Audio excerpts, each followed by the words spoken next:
اللہ اللہ اللہ اللہ اللہ۔ السلام علیکم ورحمۃ اللہ وبرکاتہ۔ وعلیکم السلام ورحمۃ اللہ وبرکاتہ۔ وعلیکم السلام ورحمۃ اللہ وبرکاتہ۔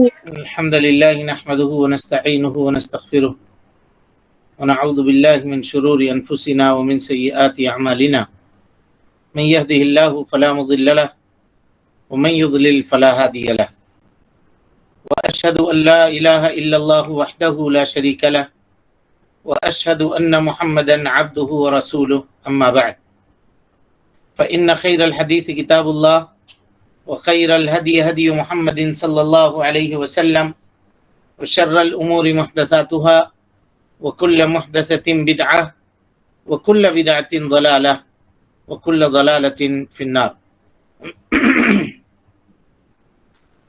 محترم حاضرین، سامعین و سامعات، ناظرین و ناظرات، کتاب التوحید کے آج کے اس درس میں آپ تمام حضرات کا خیر مقدم ہے۔ اللہ رب العالمین ہمارے اور آپ کے مل بیٹھنے کو قبول فرمائے، علم دین، علم نافع سیکھنے، اس کے مطابق عمل کرنے، اس کی دعوت عام کرنے اور اس راستے میں آنے والی مصیبتوں کے اوپر اللہ رب العالمین ہمیں اور آپ کو صبر کی توفیق نصیب فرمائے۔ محترم حاضرین، سامعین و سامعات، ناظرین و ناظرات، شفاعت کے تعلق سے گفتگو چل رہی ہے، اور کل آپ کے سامنے آیت کریمہ کہ مشرکین اللہ رب العالمین کے علاوہ جن کو اپنا معبود بناتے ہیں، نہ تو وہ دنیا میں آسمان و زمین میں ایک ذرے کے بھی مالک نہیں ہیں، اور نہ تو ان لوگوں نے اللہ رب العالمین کے ساتھ کوئی شراکت یا پارٹنرشپ کی ہوئی ہے، اور نہ تو آسمان و زمین کو بنانے میں ان لوگوں نے اللہ رب العالمین کی کوئی مدد کی ہے۔ یہ ساری باتیں اللہ رب العالمین نے ایک آیت کے اندر بیان فرما دی، تاکہ مشرکین اپنے معبودان باطلہ سے جو عقیدہ رکھتے ہیں شفاعت کا، اس عقیدے کا پورے طور پہ انکار کیا جا سکے اور ان کے شرک کو پورے طور پہ ختم کیا جا سکے۔ اس کے بعد اس آیت کی تشریح آپ کے سامنے گزر چکی تھی، اور ہم نے کہا تھا کہ آج ضرورت ہے کہ قرآن مجید کی آیتوں کو تبرک کے طور پہ نہیں بلکہ تدبر کے طور پر غور و فکر کرنے کے لیے اس کو پڑھا جائے اور اس کی آیتوں کے مطابق اپنی زندگی گزارنے کی کوشش کی جائے۔ چلیں اس کے بعد سبق پڑھیے آگے۔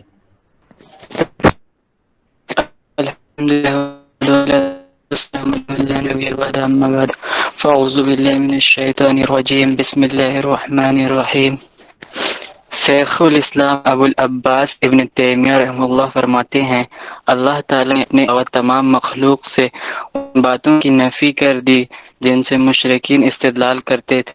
مثلا اس بات کی نفی کی ہے کہ کسی کو زمین و آسمان میں کسی قسم کی قدرت و اختیار کلی ہو یا جزوی اختیارات ہوں، یا کہ اللہ ہو۔ تشہیق باقی ہے، انچ وہ بھی اسی کے لیے مفید ہوگی جس کے حق میں سفارش کی اجازت اللہ تعالیٰ خود دیں گے، جیسا کہ فرمایا وَلَا يَشْفَعُونَ إِلَّا لِمَنِ ارْتَضَىٰ، سورہ انبیاء 28۔ اور وہ کسی کی سفارش نہیں کر سکتے بجز اس کے جس سے اللہ راضی ہو۔ چلیں، مصنف رحمۃ اللہ علیہ کہتے ہیں کہ ابو العباس شیخ الاسلام ابن تیمیہ رحمۃ اللہ علیہ کی کنیت ہے جی ابو العباس۔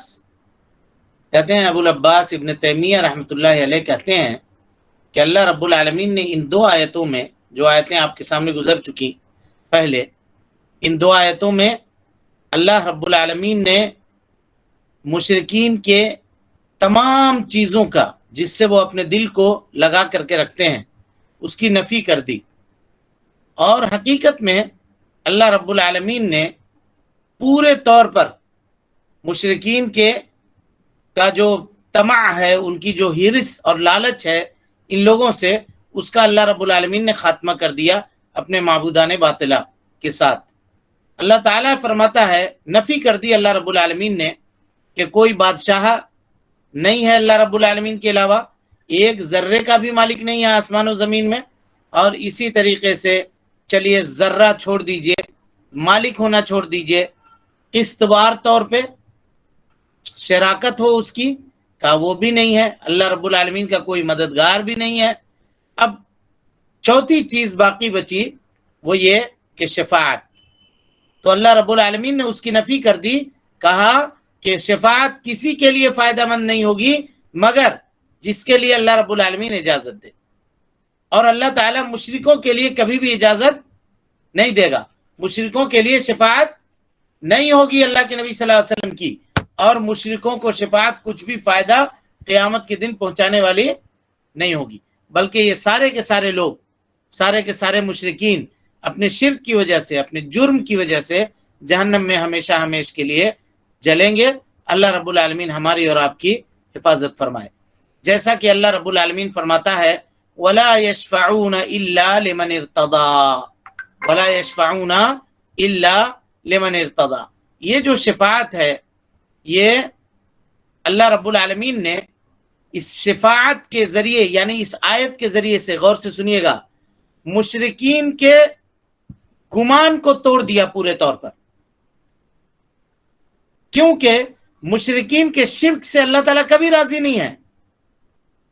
وَلَا يَرْضَى لِعِبَادِهِ الْكُفْرِ، اللہ تعالیٰ نے کھلم کھلا اعلان کر دیا کہ اللہ اپنے بندوں سے کفر کو کبھی بھی پسند نہیں کرتا، شرک کو کبھی بھی پسند نہیں کرتا.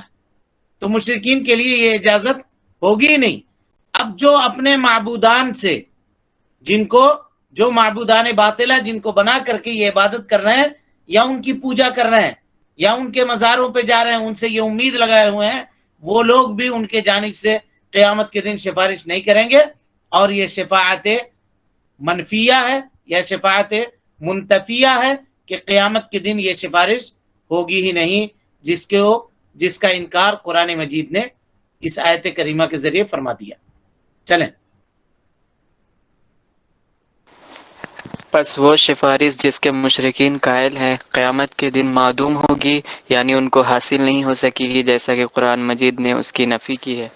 رسول اللہ صلی اللہ علیہ وسلم نے فرمایا کہ آپ صلی اللہ علیہ وسلم قیامت کے دن اللہ تعالیٰ کے سامنے پیش ہو کر فوراً سفارش کی بجائے پہلے اللہ کے حضور سجدہ ریز ہوں گے اور اس کی حمد و ثنا کریں گے. اس کے بعد آپ صلی اللہ علیہ وسلم سے کہا جائے گا اپنا سر اٹھائیں اور بات کریں. آپ صلی اللہ علیہ وسلم کی بات سنی جائے گی. آپ صلی اللہ علیہ وسلم سوال کریں، آپ صلی اللہ علیہ وسلم جو مانگیں گے دیا جائے گا. آپ سفارش کریں، آپ صلی اللہ علیہ وسلم کی سفارش قبول ہوگی. بالکل. یہ بات ہم کئی مرتبہ اس باب کے شرح میں آپ کے سامنے اس کی وضاحت کر چکے ہیں. کئی مرتبہ یہ بتا دیا کہ دیکھیے اللہ کے نبی صلی اللہ علیہ وسلم جن کو اللہ رب العالمین مقام محمود عطا کرے گا قیامت کے دن، نبی صلی اللہ علیہ وسلم بھی سیدھے جا کر کے اللہ رب العالمین کے سامنے سفارش نہیں کریں گے، بلکہ اس کا پروسیس ہوگا. اللہ تعالیٰ کے سامنے جائیں گے، سجدے میں گریں گے، حمد و ثنا بیان کریں گے، پھر اللہ تعالیٰ سر اٹھانے کا حکم دے گا، یعنی خود سے سر بھی نہیں اٹھا سکتے ہیں. پھر اللہ تعالیٰ کہے گا ارفع راسک، سر اٹھائیے، قل یسمع، کہیے آپ کی بات سنی جائے گی، وسل تعطا، مانگیے، جو مانگیں گے وہ عطا کی جائے گی. تب اللہ کے نبی صلی اللہ علیہ وسلم سفارش کریں گے قیامت میں کھڑے ان لوگوں کے لیے جو پریشان حال کھڑے ہوں گے کہ اللہ رب العالمین اپنے بندوں کے درمیان فیصلہ فرما دے. اور یہ مقام محمود کی ایک یہ سفارش ہوگی، اور دوسری سفارش مقام محمود کی کون سی ہوگی جی؟ جنت میں جانے کے لیے، جنت میں جانے کے لیے، جنت میں داخلے کے لیے.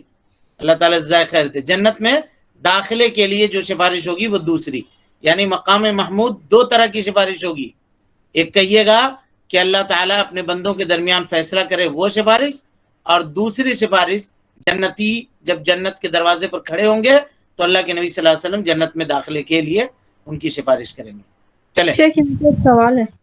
ہاں، یہ جو حساب و کتاب شروع کیا جائے گا اسے شفاعت عظمیٰ کہتے ہیں، اور شفاعت کبریٰ کسے کہتے ہیں؟ شفاعت کبریٰ یہی سفارش ہے، جنت میں داخلے کی. جنت میں داخلے کی سفارش کو. جی جزاک اللہ خیر. یہ چلے. حضرت ابو ہریرہ رضی اللہ عنہ نے عرض کیا یا رسول اللہ صلی اللہ علیہ وسلم سب سے زیادہ خوش نصیب کون ہے جو آپ کی سفارش کا حقدار ہوگا؟ آپ صلی اللہ علیہ وسلم نے فرمایا جس نے خلوص دل سے کلمہ لا الہ الا اللہ کا اقرار کیا. بس ثابت ہوا کہ یہ سفارش اللہ کی اجازت سے صرف خلوص دل سے کلمہ پڑھنے والوں کو حاصل ہوگی اور مشرکین کو حاصل نہیں ہوگی. اس کو ذرا غور سے سمجھیے جی، اس پوائنٹ کو تھوڑا سمجھیے غور سے. لوگ کہتے ہیں کہ ہم تو لا الہ الا اللہ پڑھ رہے ہیں، ہم کو کیوں نہیں سفارش ملے گی؟ نبی صلی اللہ علیہ وسلم کی سفارش ہر لا الہ الا اللہ پڑھنے والے کو ملے گی. تو ہم پڑھ رہے ہیں، ہم کو بھی ملے گی. سمجھ رہے ہیں؟ لوگ یہ کہتے ہیں عام طور پہ، لیکن اس کے قیود اور شروط کو دیکھیے. حضرت ابو ہریرہ رضی اللہ تعالی عنہ نے اللہ کے نبی جناب محمد رسول اللہ صلی اللہ علیہ وسلم سے پوچھا، اے اللہ کے نبی صلی اللہ علیہ وسلم، من اسعد الناس بشفاعتی کا یوم القیامہ، قیامت کے دن اللہ کے نبی صلی اللہ علیہ وسلم وہ کون خوش نصیب لوگ ہیں جن کو آپ کی سفارش نصیب ہوگی؟ وہ کون لوگ ہیں؟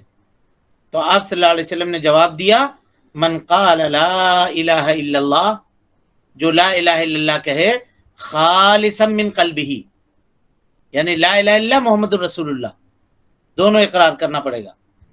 خالصا من قلبہ، صدق دل سے، سچے دل سے لا الہ الا اللہ کہے.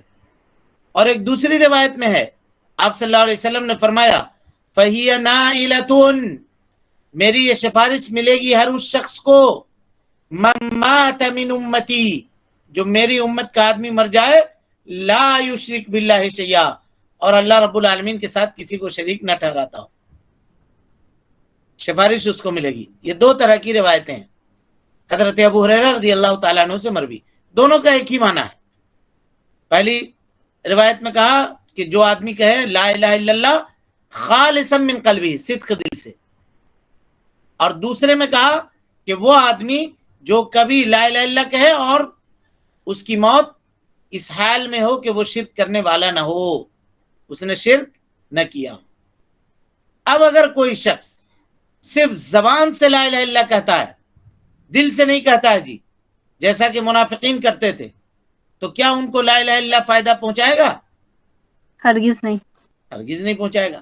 اسی طریقے سے دیکھیے، اگر وہ دل سے بھی کہہ رہا ہے لیکن لا الہ الا اللہ کے تقاضے کے اوپر عمل نہیں کر رہا ہے، توحید کو نہیں مان رہا ہے، جیسا کہ مشرکین کرتے ہیں، زبان سے لا الہ الا اللہ کہہ رہے ہیں لیکن جب ضرورت پڑے تو مزار پہ جا کے جانور بھی ذبح کر رہے ہیں، ضرورت پڑے تو قبر والوں سے جا کر کے نظر و نیاز بھی کر رہے ہیں، ضرورت پڑے تو قبر کی جا کر کے طواف بھی کر رہے ہیں.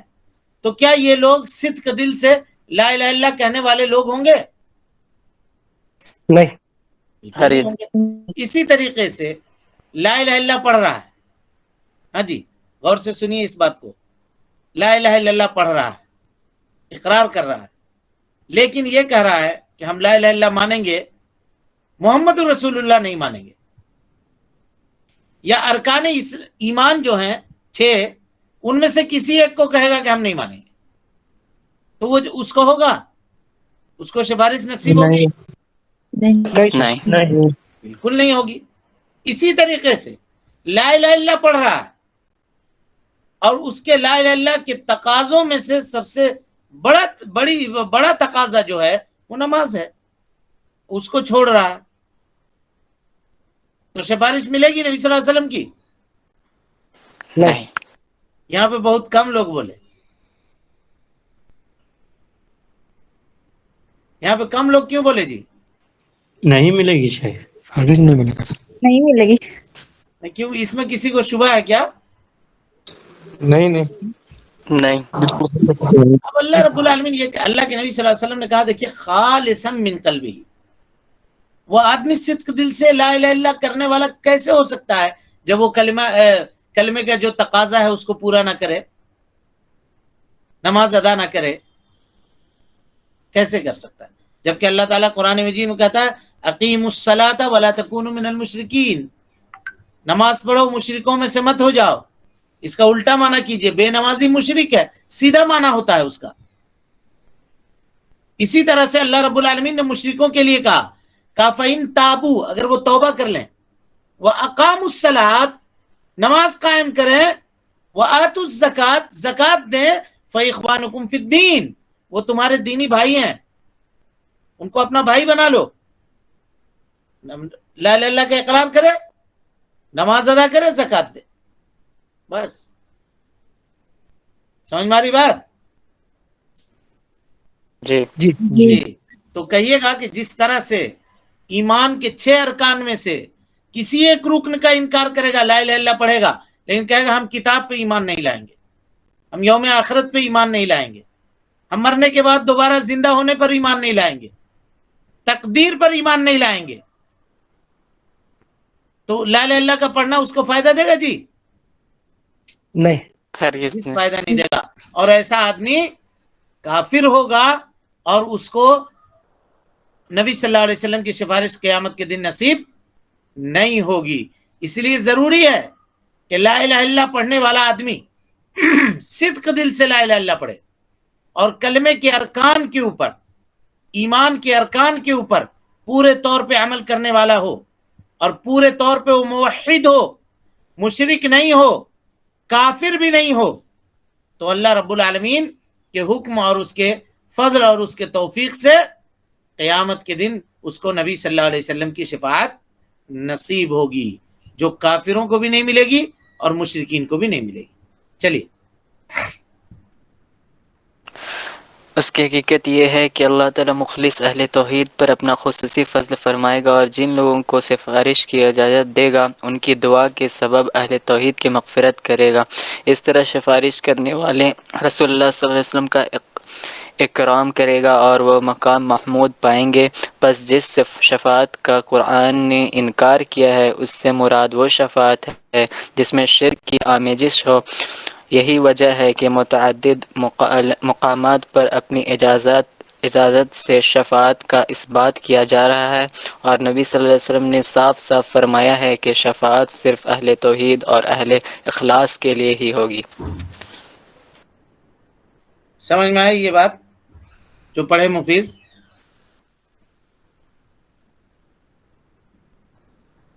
اہل توحید اور اہل اخلاص،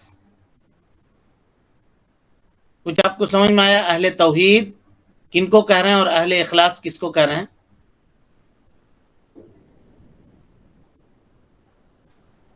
ہاں جی بولیے،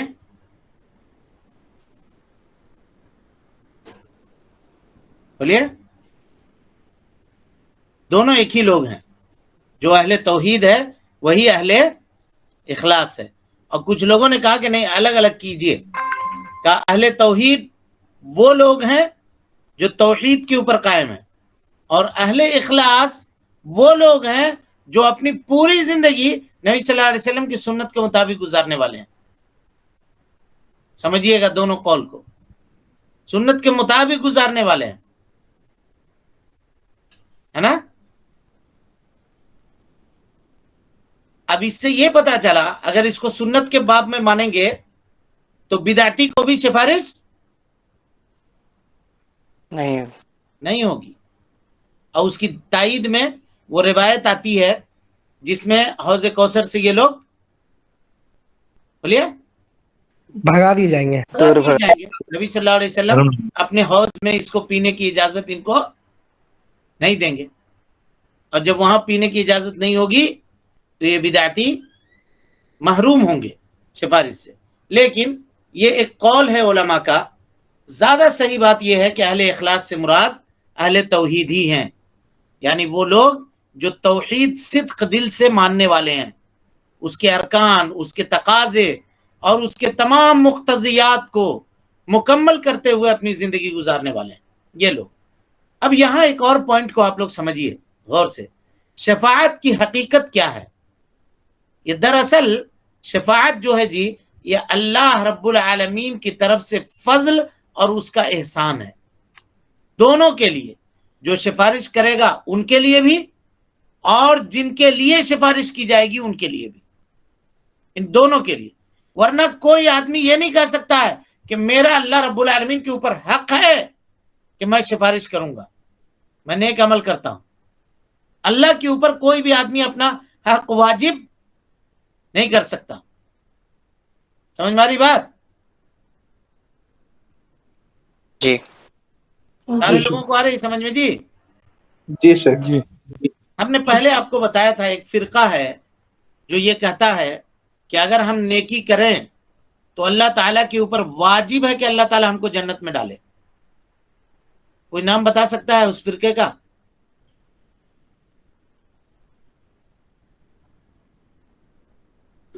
مرجیہ. معتزلہ. معتزلہ. ماشاء اللہ، جزاک اللہ خیر.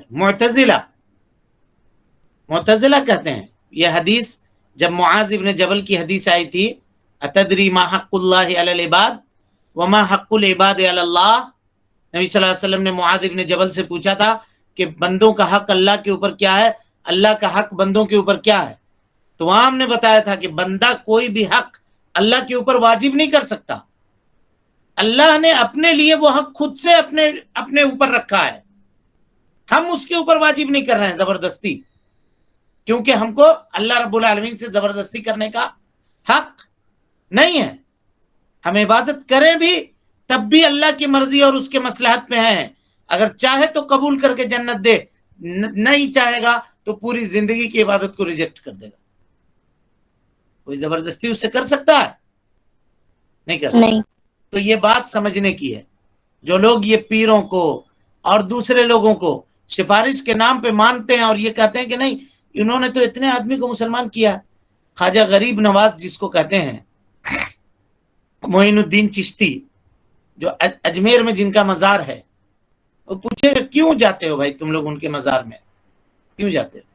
بولے ارے ہندوستان میں انہوں نے اسلام کی تبلیغ کی ہے، اتنے لوگوں کو اسلام کیا ہے، مسلمان کیا ہے، وہ اللہ کے برگزیدہ بندے ہیں، وہ اللہ کے سامنے ہماری سفارش کر دیں گے. تو اگر انہوں نے کوئی نیک عمل کیا بھی ہے اور یقیناً کیا ہے تو کیا وہ نیکی اپنے لیے کیا ہے یا اللہ کے اوپر احسان کیا ہے؟ اپنے لیے. اپنے لیے کیا ہے. کوئی بھی کیا ہو، چاہے ہم کریں چاہے آپ کریں چاہے دنیا کا کوئی بھی کرے، یہ تو ہم نہیں کہہ سکتے نا کہ اللہ رب العالمین ہم نے اتنی نمازیں پڑھی ہیں آپ مجھے سفارش کا حق دیجئے. بولیے بالکل نہیں کہہ سکتے. بلکہ یہ جانیے گا شفاعت کی حقیقت یہ ہے کہ اللہ رب العالمین کا احسان ہے، اللہ تعالیٰ کا فضل ہے کہ اللہ رب العالمین حکم دے گا احسان کرتے ہوئے، فضل کرتے ہوئے دونوں کے لیے. جس کے لیے سفارش کی جا رہی ہے اس کے لیے بھی احسان ہے، اور جو سفارش کر رہا ہے اس کے لیے بھی احسان ہے. اور جس کے لیے چاہے گا اپنے فضل سے اللہ تعالیٰ اس کو حکم دے گا کہ آپ سفارش کرو، اور جب وہ سفارش کریں گے تو قبول کرنا یہ بھی اللہ رب العالمین کے اختیار میں ہوگا. چاہے گا تو قبول کرے گا، نہیں چاہے گا تو قبول نہیں کرے گا. سمجھ میں آ رہی بات؟ یعنی سفارش کرنے والے سفارش کریں گے اللہ کے پاس، سفارش ہو گئی، اس کا یہ مطلب نہیں ہے کہ وہ سفارش کر دیا تو اب ہمارا بیڑا پار ہی ہو گیا. نہیں، اللہ تعالیٰ کا قبول کرنا شرط ہے. تو پتہ یہ چلا کہ پوری طرح سے شفاعت کا مالک کون ہے جی؟ اللہ. صرف اللہ. اللہ رب العالمین. ابتدا کے اعتبار سے، انتہا کے اعتبار سے، سبب کے اعتبار سے، نتیجے کے اعتبار سے، تمام چیزیں لوٹ کر کہاں جاتی ہیں؟ اللہ رب العالمین کی طرف. لہذا ہم کو اور آپ کو امید کس سے لگانی چاہیے؟ اللہ سے. اللہ تعالی. شفاعت طلب کس سے کرنی چاہیے؟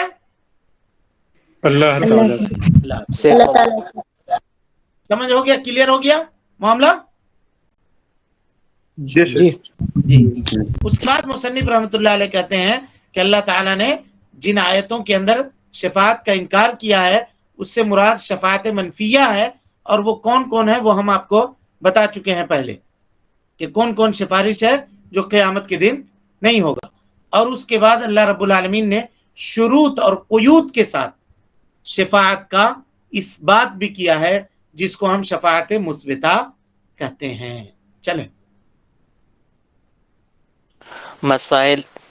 ایک، ان آیات قرآنیہ کی تفسیر جن میں اللہ کے سامنے شفاعت کا بیان ہے.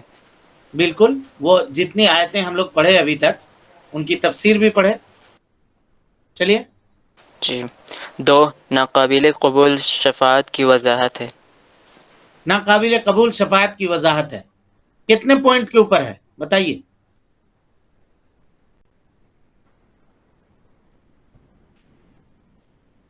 شفاعت منفیہ کی کتنی قسم ہے جی؟ 4 ہاں 4 کتنے؟ 4. 4. کون کون؟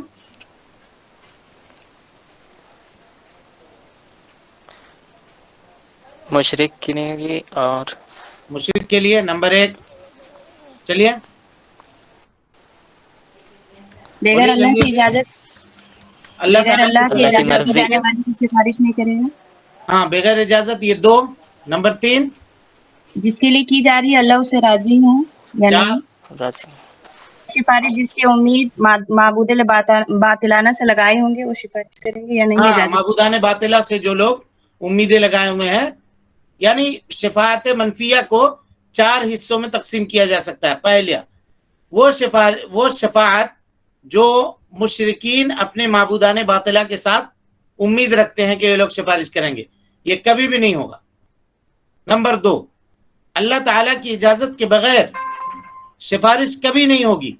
نمبر 3، اللہ تعالیٰ شافع اور مشفوع لہو جو سفارش کر رہا ہے اور جس کے لیے کرنا چاہتا ہے دونوں سے راضی ہونا چاہیے. اگر راضی نہیں ہے نہیں ہوگا. نمبر 4، اللہ رب العالمین ہے نا، اللہ کے علاوہ جن جن کو یہ لوگ پکارتے ہیں اللہ کے علاوہ، وہ کوئی بھی قیامت کے دن سفارش کرنے کی طاقت یا پوزیشن میں نہیں ہوگا کہ وہ اللہ رب العالمین کے سامنے ان لوگوں کے لیے سفارش کر سکے. چلیے. 3، قابل قبول شفاعت کا تذکرہ ہے. بالکل، شفاعت مثبتہ اس کا تذکرہ ہے، اور وہ ہم نے آپ کے سامنے بتا دیا کہ شفاعت مثبتہ قیامت کے دن اس کے اندر کوئی شک اور شبہ کی گنجائش نہیں ہے، بلکہ ایمان بالیوم الآخر میں یہ بات داخل ہے. قیامت کے دن ایمان لانے میں اصول ثلاثہ میں پڑھ چکے ہیں آپ لوگ. ایمان لانے میں یہ بات داخل ہے کہ ہم شفاعت کے اوپر ایمان لائیں. اگر کوئی آدمی آج کہے گا کہ ہم نہیں، شفاعت کا ہم انکار کرتے ہیں، کسی کو سفارش کا حق نہیں ہے قیامت کے دن، تو وہ آدمی مومن رہے گا جی؟ نہیں رہے گا. نہیں رہے گا، کیونکہ وہ ایمان بالیوم الآخر کا انکار کرنے والا ہوگا.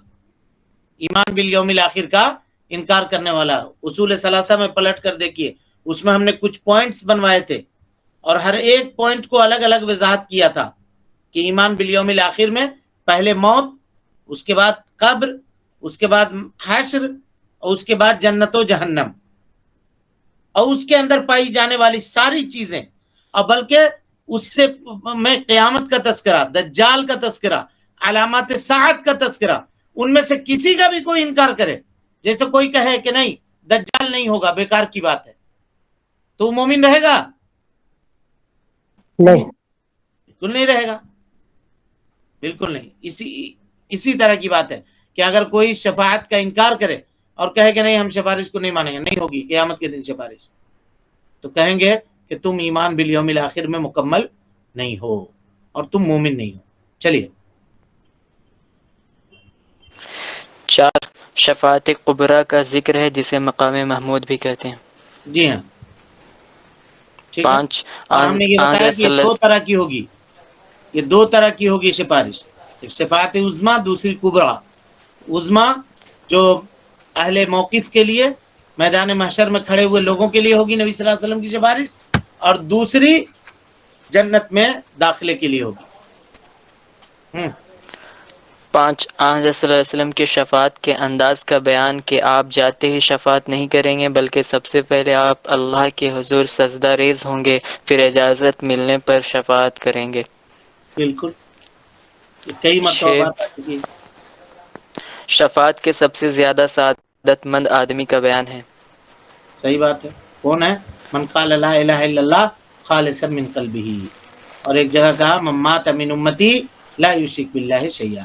چلیے 7 یہ سفارش مشرکین کو حاصل نہیں ہوگی۔ 8 حقیقت شفاعت کا بیان ہے۔ حقیقت شفاعت کا بیان ہے۔ کیا ہے شفاعت کی حقیقت؟ کیا ہے مفیس؟ بولیے، ابھی پڑھے ہیں۔ اللہ کا فضل۔ ہاں، محض اللہ رب العالمین کا فضل ہے۔ کسی کی کوئی مجال نہیں ہے کہ وہ اللہ رب العالمین کے سامنے سفارش کر دے، اور کسی کی کوئی طاقت نہیں ہے کہ وہ اللہ کو پریشر میں لے آئے کہ نہیں ہم سفارش کریں گے۔ سمجھ رہے ہیں؟ جو آدمی دنیا میں عمل کرے گا اس کا وہ اپنے لیے کرے گا، ہم کو ہمارے اور آپ کے لیے نہیں کرے گا۔ ہم جو کہہ رہے ہیں فلاں بزرگ تھے وہ اتنا نیک کام کیے تو ان کے لیے کیے، اپنے لیے کیے۔ ہم کو اگر چاہیے تو ہم کو بھی انہی کی طرح عمل کرنا پڑے گا۔ یہ نہیں کہ جمعرات کے دن ان کے نام سے جلیبی پہ فاتحہ پڑھ کے تقسیم کر دیا اور سوچا کہ چلو اب ان کے دامن میں لٹک کے جنت چلے جائیں گے۔ زندگی بھر مار کھاتے رہے اور آپ زندگی بھر جلیبی کھاتے رہیے اور جنت چلے جائیے۔ سمجھ میں آ رہی بات؟ جی ہاں جی، چلیں، اللہ رب العالمین سے دعا ہے، کل سے پھر نیا باب شروع ہوگا۔ اللہ رب العالمین سے دعا ہے کہ اللہ تعالی ہمیں اور آپ کو حسن عمل کی توفیق دے، ہم سب کی اصلاح فرمائے، نیکیوں کو قبول کرے، سیئات سے درگزر فرمائے، جب تک زندہ رکھے دین اسلام پہ زندہ رکھے، اور جب اٹھائے ایمان پہ اٹھائے۔ آمین وآخر دعوانا ان الحمدللہ رب العالمین۔ السلام علیکم ورحمۃ اللہ وبرکاتہ۔ اللہ اللہ اللہ اللہ اللہ اللہ اللہ اللہ